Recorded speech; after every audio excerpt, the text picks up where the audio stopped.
So before we start today's session, I have a kind of humbled question with due respect. How many hours you study, by the way, at home, about NIBOSH, IGC, or any sort of material you have? I refer some books also, plenty of legal references in the WhatsApp group, several kind of safety standards are shared. So it required plenty of study time, right? So if you don't mind, if you can share, how many hours you are studying every day, just to achieve, because since your target, I hope you all remember the 100% target, or if you study 1 hour, 2 hour, 3 hours, or half hour, even for 10 minutes, I have no problem with that because if you're studying 10 minutes, that means you're technically sound and it's nothing for you, inshallah. You'll achieve quite easily. But still, I would recommend you to have some research or, some sort of more understanding, more deeper. Even though sometimes I say all the answers are already there in your system, actually. Like if we talk about IG2 risk assessment project, you have complete risk assessment register of your company for all the projects, for all the departments, for all the processes, even all the areas of your company. You have risk assessment, right? So your IG2 project, the data is already available there. Only point is how you're gonna place in the NIBOSH format and how technically you can justify those actions which are already implemented or you already planned in to implement in your risk register, that would be the key, the main factor of your success, inshallah. So if you believe the NIBOSH material is quite simple and is kind of just vocabulary or a few of steps to understand in each area, then much better is you can go back and focus on your system documentation, like what kind of procedures you have, different kind of formats, especially the inspection checklist, your risk assessment register. Maybe you have 50 different registers, maybe you have more than that, or maybe one master register of risk assessment. But that documentation you surely need to get involved again and again and see how they are, because I'm sure, since Sadara is a global brand, mashallah, so that risk assessment register would never be an ordinary document, actually. It would be surely extraordinary document. And if you can understand your internal one document, your risk assessment register, to be very honest, is more than enough. Your all concepts will be clear.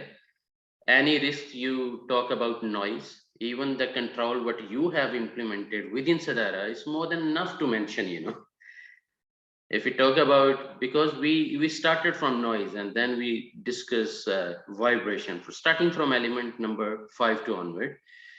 Then we also discuss radiation, and you can again go back and see within your risk assessment register what are the existing controls or the kind of risk evaluation of that radiation risk, And then again, mental ill health or several other.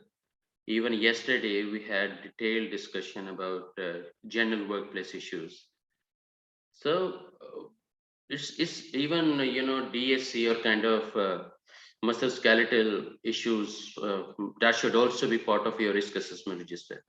So NIBOSH is not mentioning anything beyond your theories or beyond your system, So if you believe you don't have so much time to study or you are quite busy with your job, then at least during your job, I would recommend focus on your internal documentation and day-to-day issues.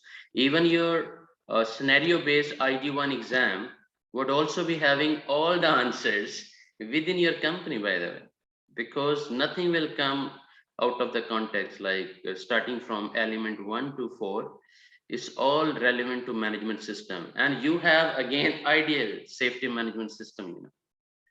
So these are my recommendations. If you don't want to disclose how many minutes you study, how many hours you are studying every day, no problem. But I'm giving you some insights how you can be well prepared, inshallah, as per your set target to achieve 100% marks, inshallah. And I also recommend all my students, you know, the moment you complete your IG2 risk assessment project, take each portion or each part, whatever you have done so far, and compare with the example, the kind of sample we're gonna share. And already I believe I shared, you know, the IG2 risk assessment. So each portion you can compare, and through that comparison you will be get quite straightforward understanding what is missing. Either everything you are writing or fulfilling, you know, the requirements of NIBOSH format, or as per their expectation, the way they are expecting that IG2 risk assessment project must be completed, or you are diverting. If you have diversions, remove them and come back again, follow up, follow the IG2 format of NIBOSH, you know, UK, which is well designed, by the way. I repeat again, the moment you complete your IG2 risk assessment project and you are quite confident, I'm sure as per your experience and the way the company you are working with, Sadara, mashallah, indeed a great brand, mashallah, in the market. But still, I would recommend the moment you complete your IG2 risk assessment project, each portion, each line, each area, each column, each cell, compare with NIBOSH format and have some deep analysis. Anything is missing. Am I following, you know, the NIBOSH requirements, or I have some other way around, or some distractions are there? Remove those distractions and again follow the NIBOSH format, and your IG2 automatically will be brilliant, inshallah. Second thing is for IG1, I always mention, you know, it's a crux of understanding the scenario itself. If you understand the crux of the scenario, what exactly he's talking about, and he will definitely put you inside the scenario as a safety advisor or as a safety manager, and will give you plenty of tasks or kind of questions with that expectation that you will resolve those tasks, and you'll give technically sound answers against each question in line with the scenario. That is what you know, NIBOSH examiners are expecting, and that is the reason they have a straightforward criteria for marking. One technical point is equal to 1 mark. I repeat again, one correct technical point is equal to 1 mark. And the moment you have target for 100% to achieve, and then inshallah every mark is so much valuable. You can't ignore even a single mark, you know. So whatever you are going to write, even in your answer, in line with the scenario, in line with the questions, straightforward your answer, compatible to the question itself, but make sure technically, logically, it's the sound answer, the best answer, I would say. And that help you can get even from your NIBOSH books or the material, even that presentation I'll be sharing, inshallah, after the training for sure. And then otherwise, the research is there. Like you can get some data from hsc.gov.uk or maybe OSHA regulations, or some reference you can get from ILO. Like in the IG1 is all about the realistic scene or kind of scenario. And then in line with that, he will create some questions like, what is safety culture? Do you believe the safety culture was good enough in the company? What were the safety culture's negative or positive points in line with the scenario? What about the responsibilities? Either the responsibilities were being fulfilled as an employee by the company, or by the employees. What is your take on it? And you start writing in line with the scenario, and you start getting references from other sources. Otherwise, NIBOSH material, like, is more than enough to refer. NIBOSH books and the training material, provided by the learning partner. So it's not always mandatory that you always bring a lot of references from outside the world, but if you believe you can justify more technically, in a better shape, against any question, you are giving the right answer, and you want to justify and give more evidences, and in a best technical way, then no harm to bring some words from outside world. But the moment you bring even two words from outside, like from OSHA regulations, then you became responsible to give the reference, actually, because you brought those words as a reference from OSHA or from ILO or from UK Gov. Or maybe from ISO or API, or even our Saudi legal departments, whatever reference, even your Royal Commission standards, even your internal procedures, some way, if you are mentioning, no harm to mention that this answer, the control, the kind of responsibilities, what you are justifying, it is also in line with your Sadara system, but make sure that reference is solid and justifiable as per international standards, and then see the result, inshallah. I repeat again, if you are unable to get time for daily study, then focus on only daily basis technical concept clearance, from your own system, because everything is there. Like first four elements are all about the management system, safety management system, and you already have a solid, ideal, I would say, the safety management system in Sadara, mashallah. And starting from element 5 until an element 11, finishing at electricity, it's all about, again, like your register would be much more detailed, like if NIBOSH mentions maybe 10 or 11 or 7 different categories of hazards, and you have maybe more than 50, as per the complications of your plant. Like you're a chemical company, so of course manufacturing of chemicals, a lot of complicated processes going to be there, and all are enlisted in your risk register. So you have two-way learning. You are getting some theoretical help from NIBOSH, and also we are sharing our experiences. That is one edge. The second edge, total focus on your internal system.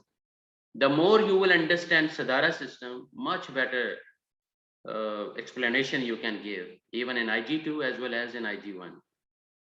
And within the procedures of Sadara, all the international benchmark standard reference you can also find. Like if you go back and see Sadara's safety policy, even in bottom line, they will mention this policy complying ISO maybe 45001, maybe this policy is complying ISO 14001, this policy is complying also ISO like 31000, maybe risk assessment also. This policy is also complying the legal regulations of Saudi Arabia. So just look at the bottom and see, according to the Sadara documentation, what are the standards they benchmark locally as well as internationally.